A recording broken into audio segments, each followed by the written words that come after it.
Bom dia a todos e a todas, sejam muito bem-vindos a mais um encontro do Grupo Assistencial Francisco de Assis. O nosso encontro de hoje vai ter uma reflexão do nosso irmão, o Renato Bahia, que vai falar sobre reencarnação e família. E para começar, então, a gente vai para a nossa leitura de hoje, que é do livro Vinha de Luz, capítulo 104, Nos Mesmos Pratos. E ele, respondendo, disse: o que mete comigo a mão no prato, esse me há de trair. Mateus 26, 23. Toda ocorrência na missão de Jesus reveste-se de profunda expressão simbólica. Dificilmente o ataque de estranhos poderia provocar o calvário doloroso. Os juízes do Sinédrio, pessoalmente, não se achavam habilitados a movimentar o sinistro assunto. Nem os acusadores gratuitos do mestre poderiam, por si mesmos, efetuar o processo infamante. Reclamava-se alguém que fraquejasse e traísse a si mesmo. A ingratidão não é planta de campo contrário. O infrator mais temível em todas as boas obras é sempre um amigo transviado, irmão indiferente. Não obstante o respeito que devemos a Judas redimido, convém recordar a lição em favor do serviço de vigilância, não somente para os discípulos em aprendizado, a fim de que não fracassem, como também para os discípulos em testemunho, para que exemplifique com o Senhor, compreendendo, agindo e perdoando. Nas linhas do trabalho cristão, não é demais aguardar grandes lutas e grandes provas, considerando-se, porém, que as maiores angústias não procederão de círculos adversos, mas justamente da esfera mais íntima, quando a inquietação e a revolta, leviandade e imprevidência penetram o coração daqueles que mais amamos.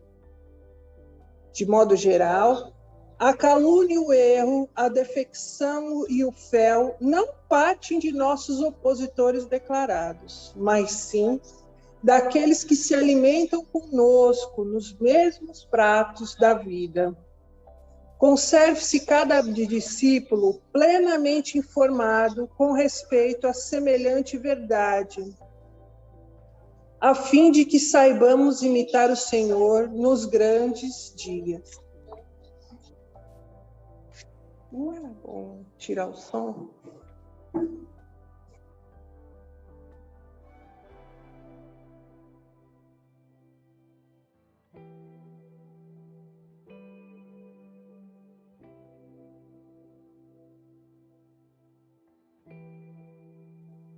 Então, meus queridos, eu convido a todos agora para que a gente feche nossos olhos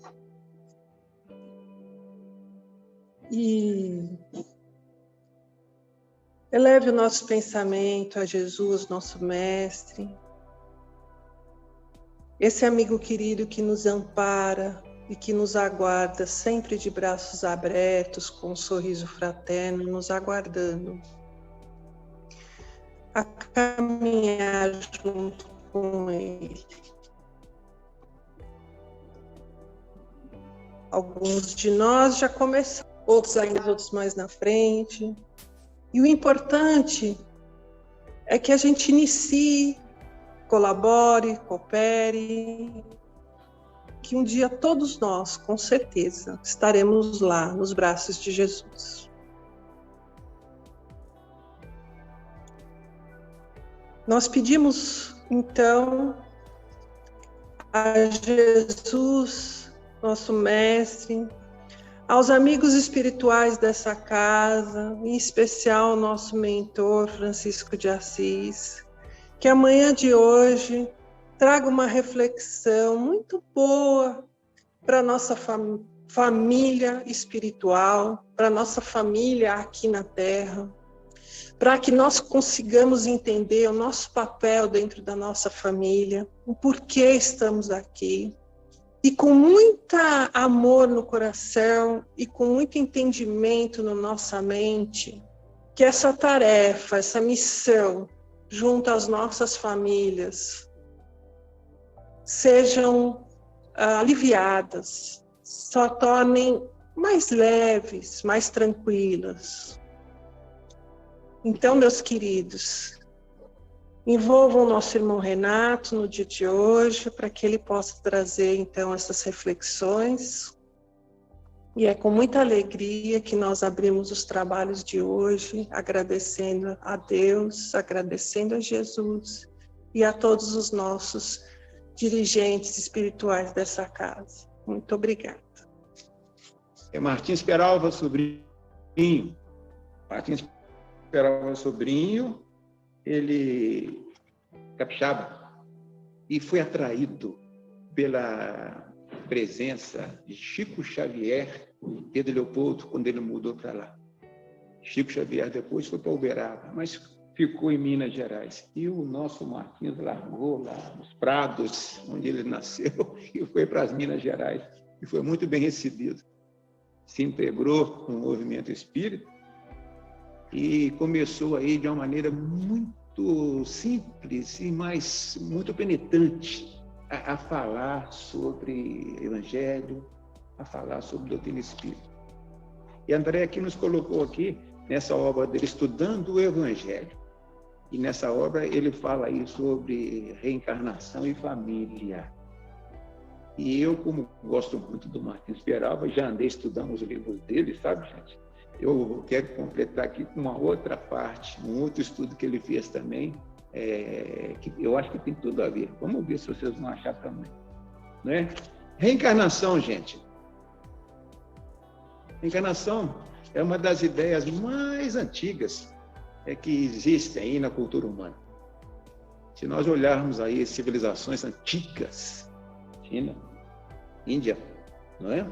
Nós encontramos já a presença deste princípio, dessa dádiva, dessa misericórdia de Deus, que é a reencarnação. É nela que se explicita, que aparece a questão de justiça divina.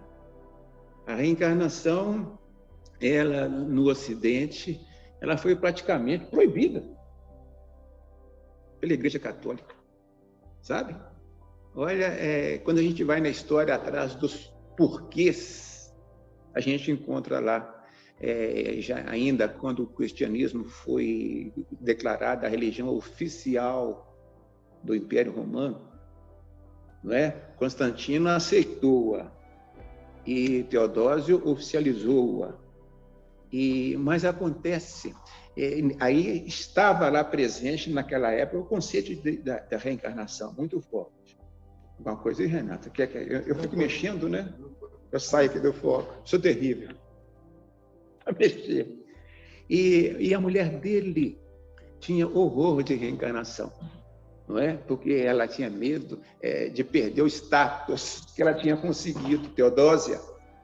E ela, fortíssima, personalidade fortíssima, fez com que a igreja, naquela época, saísse fora do entendimento de reencarnação. E aquelas pessoas da igreja gostaram, não é? Porque a encarnação também, quando a gente olha, se volta para ela, a gente percebe que a reencarnação, na verdade, é uma segunda chance que nós temos de fazer as coisas que nós não conseguimos fazer. Aí o papel da igreja, não é? Seria aí diminuído. Por isso, aí está nesse contexto. Kardec, a partir de 18 de abril de 1857, ele traz de volta para o Ocidente o conceito de reencarnação, não é?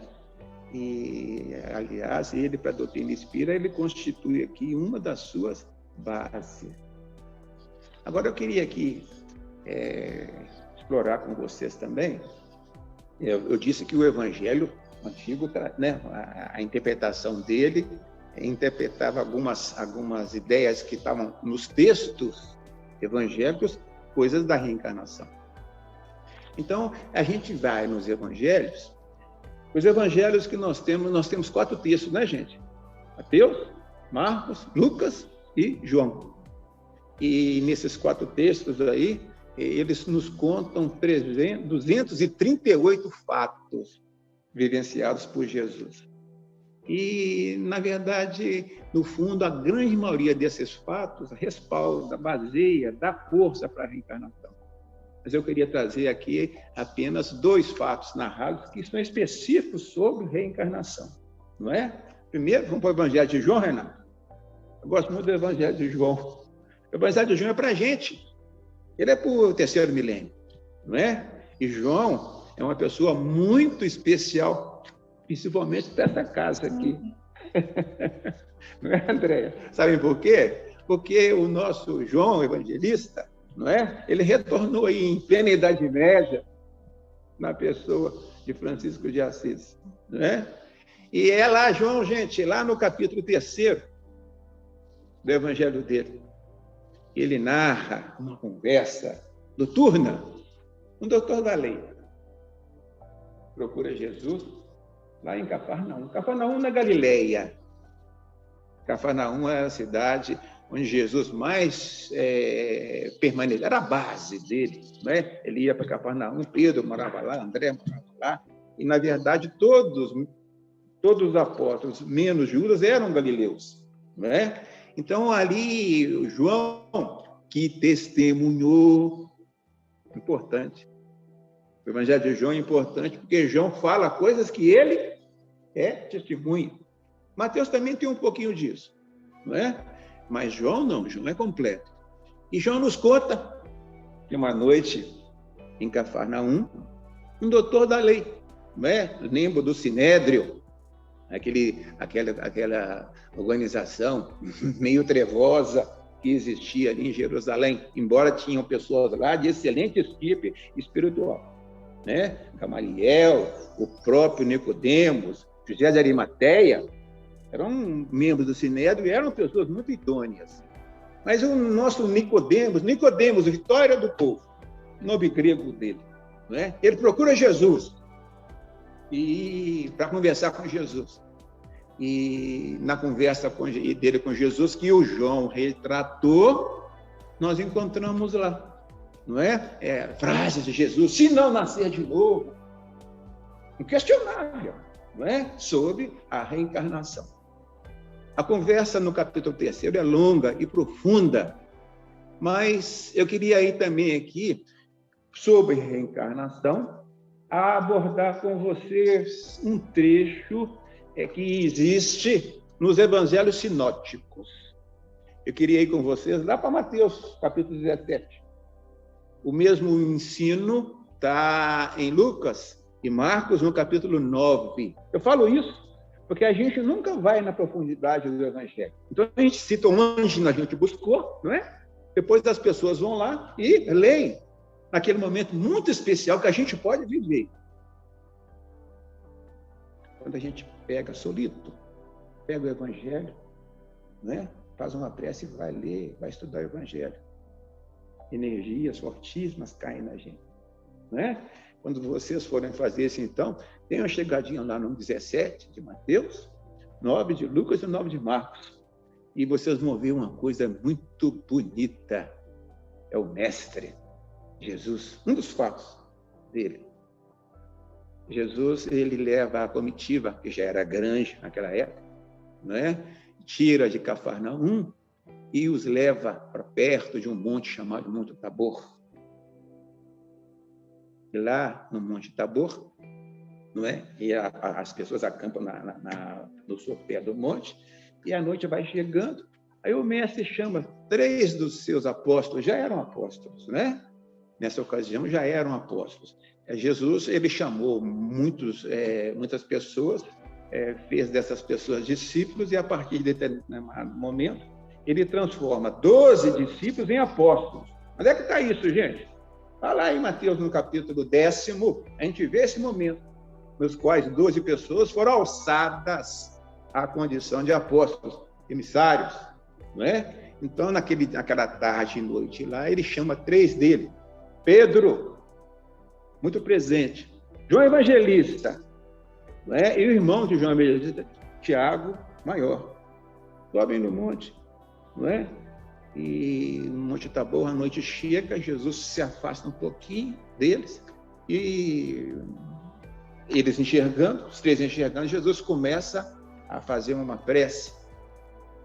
E ele começa a entrar em contato, né, com as origens espirituais dele, e isso começa a resplandecer no corpo dele. Bonito, não é? Já imaginaram essa cena, gente? Não é? Essa cena que esses 3 assistiram, e hoje em dia a gente mentaliza essa cena. E em determinado momento, eles embevecidos e assustados também, né? Eles surgem ali, uma névoa brilhante, e surge ali a pessoa de Moisés e de Elias. Interessante isso, não é? Moisés e Elias a conversarem com Jesus. E o momento passou, profundo, grandioso, e quando termina aquela manifestação maravilhosa, na descida, de volta para o acampamento, há uma conversa, Andréia, de Jesus com seus 3 discípulos, a respeito das pessoas que foram chamadas por Jesus e materializaram ali, Moisés e Elias. Ali, textualmente, os 3 falam. Jesus diz que Elias já veio. Porque existia uma profecia no Antigo Testamento que falava, gente, que precedendo, vindo antes do Messias, viria novamente Elias. Aí Jesus declara de alto e bom som que Elias já tinha visto, que era a figura de João Batista. Não é? Ou seja, é claríssimo essa questão. A reencarnação, a gente vem estudando isso, mas nós não sabemos quase nada sobre ela. É impressionante, não é? O nosso conhecimento sobre a reencarnação, os mecanismos dela, nós ainda não nos voltamos para isso. Não deve ser o tempo para isso. Mas agora, no mundo de regeneração, nós vamos entender mais pormenores deste fato. Ela é muito abrangente, não é? Ela acontece numa fase da nossa evolução. Vai chegar um momento, Xará, Renato, que não vai ser preciso mais nós termos essa solução de continuidade, não é? Na nossa existência. A gente chamava de vida imanente, vida eterna. Vai chegar um momento que a reencarnação, que nos dá novas oportunidades, não vai ser mais preciso.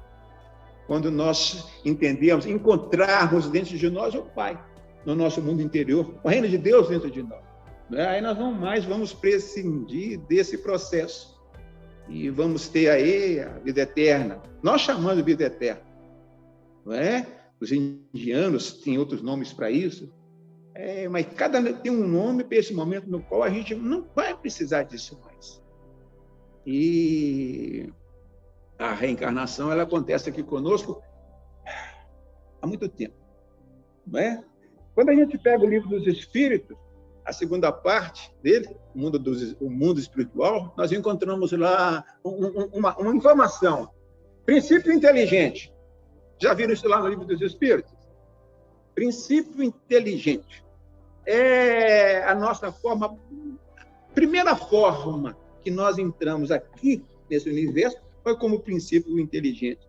Esse princípio inteligente, ele vem evoluindo. Hoje em dia há livros aí, não é? Do átomo ao arcanjo, que mostra essa evolução. Hoje, aqui, nós todos estamos aqui na evolução do princípio inteligente, já nesse processo dele, já nos finalmente dele, já.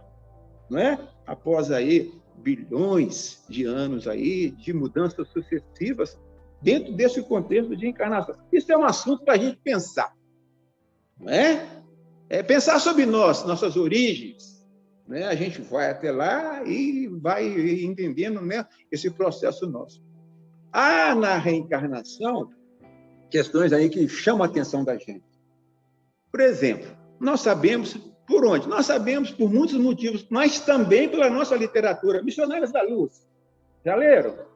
De André Luiz, não é? Chico Xavier. Livro antigo. E lá mostra a reencarnação de Segismundo. Já viram isso já, gente? Não é? Esse tema chamou a atenção? Pega, então, lá os Missionários da Luz. E vão lá, que há pormenores lá. E lá, né, a gente vê o que é o planejamento, tudo como é que é, o que pôde nos ser passado por André Luiz sobre a reencarnação. Em Missionários da Luz, nós aprendemos aí esse processo. E a gente vê também que nós estamos lá no mundo espiritual, né? Em perispírito. E, de repente, nós vamos voltar. E ele fala que o nosso perispírito começa a se reduzir. A gente não sabe os detalhes disso. Nós sabemos que aqui a mulher engravida e fica quantos meses, gente? 9 meses. Onde é que nós ficamos nesses 9 meses? Não é? Onde nós ficamos? Não é? A gente tem até algumas pistas. A gente sabe que nesses 9 meses, a nova personalidade vai receber os conhecimentos das outras personalidades, né? Ou seja, aí nesses 9 meses aí, essa nova personalidade ela é levada a refletir sobre todas as vidas passadas, todas as vidas, até lá aquelas fases aí muito primárias, 9 meses fazendo isso, não é? Há outros detalhes também, né? Que a gente, onde é que fica essas personalidades nossas? Olha. Inclusive, há um detalhe muito interessante. Alguns não, muitos estudiosos, eles entendem que Moisés e Elias é a mesma individualidade. É um ser, dos nascidos de mulher, ninguém maior do que eles. Quem falou isso? Jesus. Onde é que está isso? Mateus, capítulo 11. Não é? Mostrando que essa personalidade, então, imensa aqui para a gente, né? Ela teve essa individualidade, né? Ela já teve personalidades que, inclusive, se encontraram ali no Tabor. Para a gente pensar aí, né? Onde é que ficam as nossas personalidades? As vidas passadas nossas? De vez em quando aflora na gente, não aflora, André? Coisas aí que a gente não sabe. Entendimentos que a gente aí... Não, eu já aquela ideia que eu já vi, eu já passei, não é? Ou seja, dentro da gente, nesse contexto de encarnação, reencarnação, há um mundo interior com muitas pessoas, com muitas personalidades, convivendo com a gente. Eu podia ficar mexendo nesse assunto aqui, mas vamos lá para a família. A gente não para em família. O nosso Martins Peralta, nessa obra aqui, Estudando a Mediunidade, ele fala, ele classifica as famílias dentro do contexto da reencarnação, tá bom? Então, o que eu vou falar com vocês aqui, rapidamente, por causa do nosso tempo, está no livro Estudando a Mediunidade, tá? No capítulo aqui fala Evangelho e o Lar. O nosso Martins classifica as famílias. 5 tipos de família. Eu vou falando aqui e vocês vão localizando qual que nós estamos vivendo agora, na nossa família, tá bom? Vamos lá, então. Primeiro tipo, não é? São as famílias acidentais. O que é uma família acidental? Família acidental acontece? Acontece. São 2 pessoas que se encontram. E quando a gente vai ver o passado delas, não há nenhum antecedente. Elas não se conheciam. Você conhecia um pouco. Não foi feito para eles, para aquelas pessoas, um planejamento reencarnatório que tivesse em conta, levasse em conta um casamento, uma união delas. Não é? Existe muito aí, a gente observa, algumas pessoas aí que militam no mundo artístico, às vezes tem que chamar atenção. Aí, casam e descasam. Seriamente, tem gente com não sei quantos casamentos. Não é? A gente vê que se trata de casamentos, não é, acidentais, motivados simplesmente pelo atributo que Deus nos deu, que é o livre-arbítrio. A gente faz um planejamento do outro lado, Mas porque a gente aqui não é obrigado a cumprir. Você cumpre se você quiser. Livre a vida. Ou seja, há um planejamento. Na maior parte das vezes, ele é feito até com auxílio de outras pessoas, porque nós não temos ainda a capacidade de fazer esse planejamento, não é? E quando chega aqui, a gente modifica, não é? Tudo bem, faz parte do livre-arbítrio. Mas o casamento acidental, ele existe sim. E a gente pode aí até, conhecendo essa teoria, a gente pode até localizar qual que não é, ou alguns que foram nesse tipo, casamentos acidentais. Vamos para o segundo tipo? Vamos? Esse é o que mais existe. A gente que fala até proporção, sabe? Que é mais de 80%. Esse tipo que eu quero falar aqui agora é o provacional. Qual que é o provacional? Aliás, ele é provacional, mas às vezes ele é tão pesado que ele passa a ser expiatório. Que tipo de casamento é esse, gente? Planejado do outro lado. Né? Lá, no planejamento, levou-se em conta querelas, mágoas, não é? Rusgas, ódios do passado, que impedem a nossa continuidade evolutiva. Dívidas, débitos, uns com os outros. E aí, a espiritualidade, não, esses dois têm que passar um período juntos para se conhecerem, não é? Para se melhorarem, não é? Para tirarem o que está impedindo-os de crescer. A coisa é complexa, não é? Complexo não é uma palavra bacana, assusta os outros, não é? É abrangente, é melhor. E nesses casamentos há colocado uma série de dispositivos. Um deles é feito o planejamento, em determinado momento, nada é por acaso. Os nossos mentores, as pessoas que auxiliam a gente, sempre a gente encontra espíritos que estão nos auxiliando. Não é? E à medida que nós auxiliamos as pessoas que estão aí na nossa retaguarda, mais mérito nós temos para sermos auxiliados por eles. É muito importante isso que eu estou falando. Não é? Por exemplo, aí, nós chegamos aqui agora, tinha uma gatinha ali na porta, não é? Que chegou aqui, foi muito bem adotada. Ou seja, aqui vocês receberam um ser inferior e cuidaram dele. O que aconteceu? A espiritualidade superior teve mais um motivo para cuidar daqui. Não é? À medida que a gente ajuda, a gente é ajudado. Isso é muito importante a gente pensar nisso. Não é? Tem gente mais experiente que nos ajuda, até nesses detalhes de formação nossa encarnatória.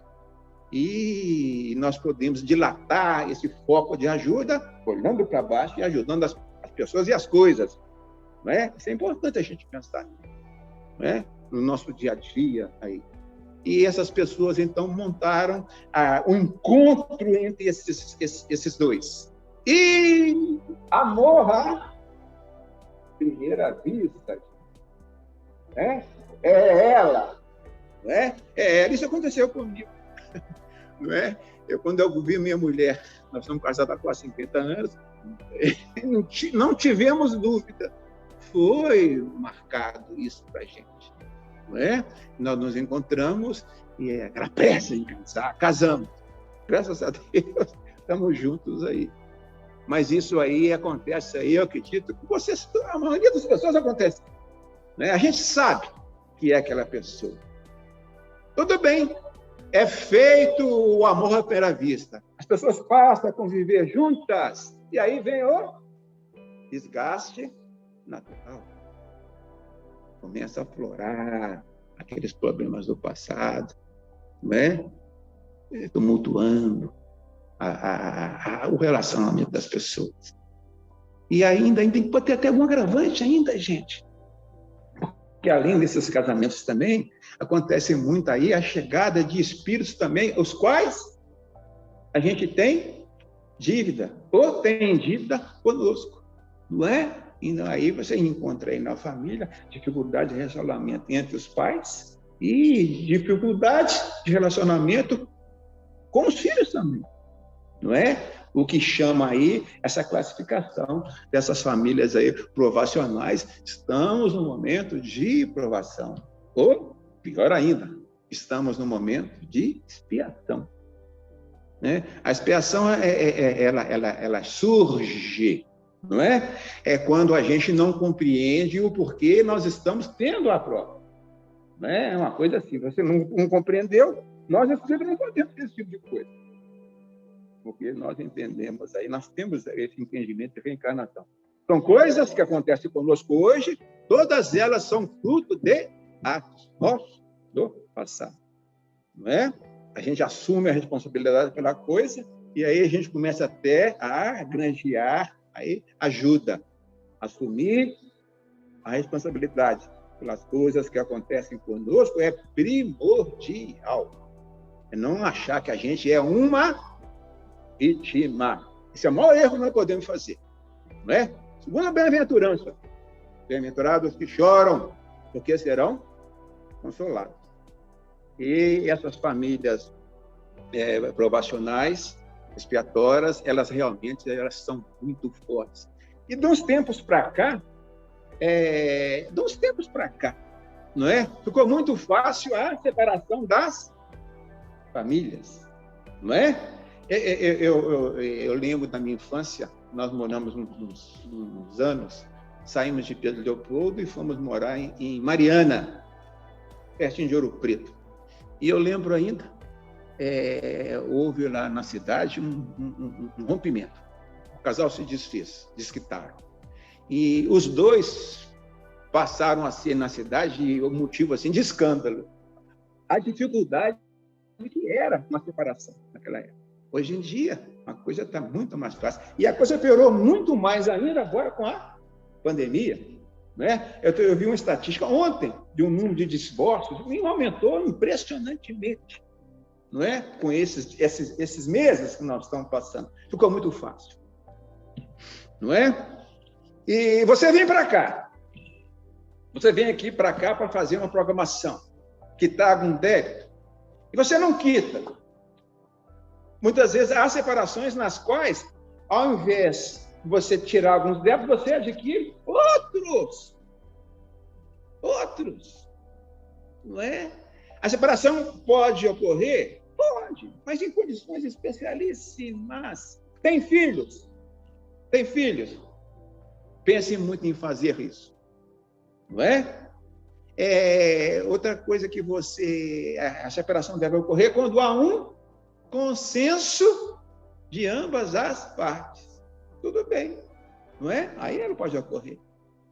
Ou seja, realmente as pessoas se encontraram, né, e quitaram o que tinham que fazer. Saíram sem ter aversão a um ao outro. Isso acontece, não é? É só a gente pensar aí o que acontece em torno da gente. A gente podia ficar falando aqui ainda sobre essas famílias, mas vamos para o terceiro tipo, não é? O terceiro tipo de família são as famílias sacrificiais. A gente vê isso por aí. Um espírito mais equilibrado, mais iluminado. Ele encontra, por dívidas do passado, um outro mais atrasado que ele. E há um casamento, né? Há uma união. E a gente vê ali um puxando o outro, um salto que o outro faz, tolerando coisas do outro, não é? Ou seja, um espírito mais adiantado puxando um espírito mais atrasado. Isso acontece muito, principalmente a gente vê mulheres, não é? Enfrentando homens aí com imensa dificuldade, alcoólatras, viciados em droga, e a mulher suportando tudo. Era mais, hoje em dia ficou menos, não é? Mas esse tipo de casamento, se vocês olharem aí nas pessoas, vocês conhecem, vocês vão ser isso. A gente pensa, como é que aquela mulher aguenta aquele cara? Não é? Porque ela tem um entendimento mais profundo, ela sabe aí da transitoriedade de uma vida. E sabe também, se houver um rompimento, marcou-se um encontro para o futuro, até que aquela coisa seja retirada. Esse é o entendimento, não é? se não obedeceu aquilo que nós já falamos, né? Marcou seu encontro para o futuro. Uma vez eu estava falando nesse assunto, na Casa do Caminho, lá no Guará 2, e conversando com as pessoas a respeito desse tópico. E quando nós falamos isso, tinha uma senhora na frente, ela deu um grito e saiu da sala chorando. Eu fiquei espantado. Nossa, o que eu fiz?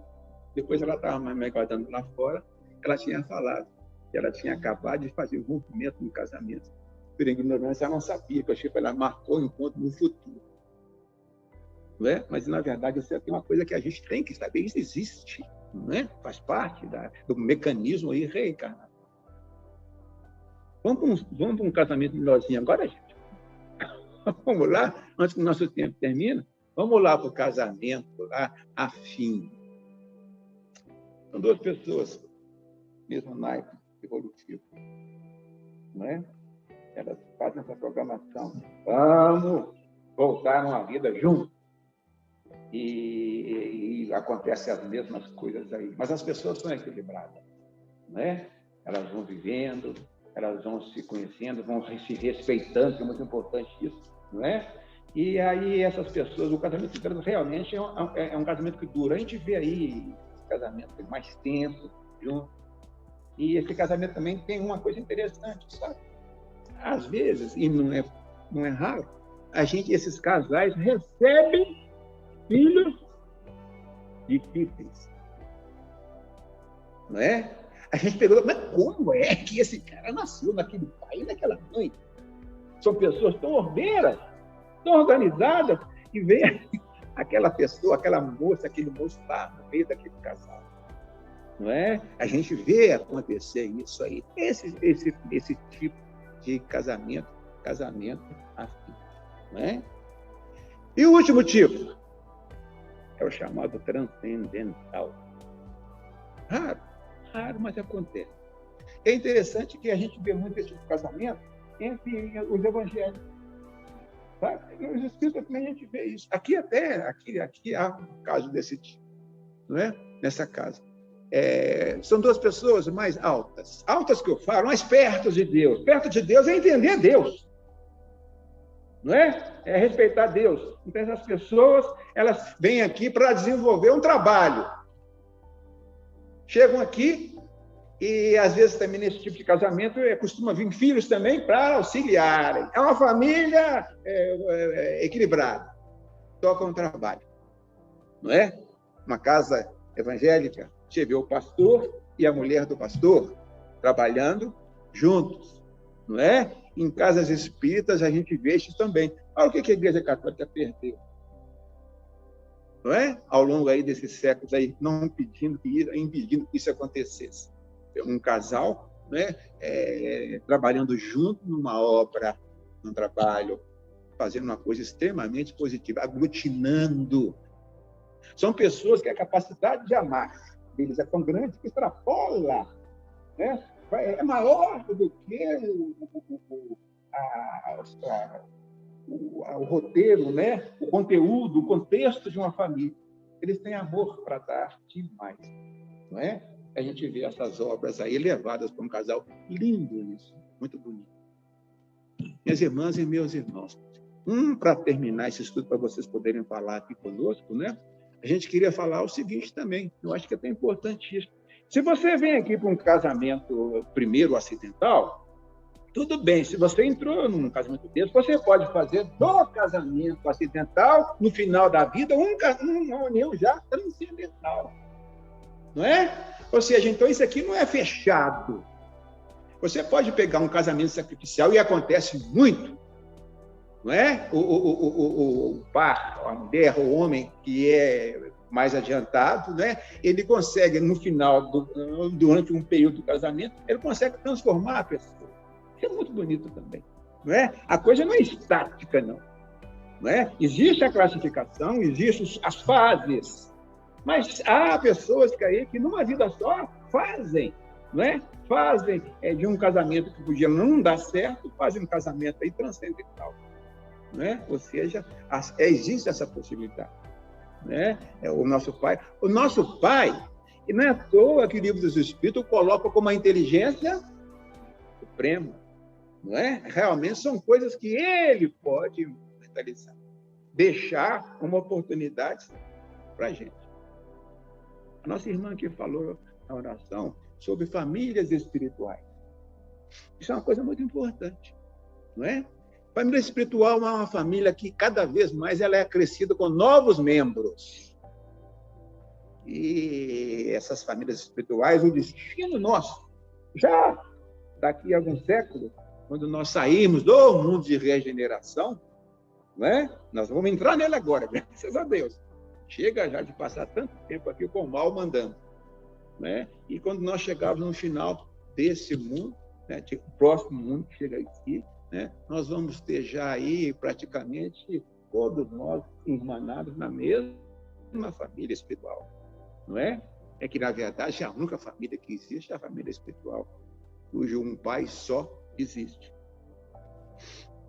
Foi muito bom estar aqui com vocês, tá bom? Vou começar esses temas aqui. Há muita coisa, né, que a gente fala, e fala rapidamente, mas a ideia é despertar a curiosidade, é lançar a semente, não é? Nós não temos a capacidade de ensinar pessoas, não temos. A gente joga uma sementezinha e a pessoa desenvolve o ensino dentro de si, não é? A parte de você. Não é, Chapa?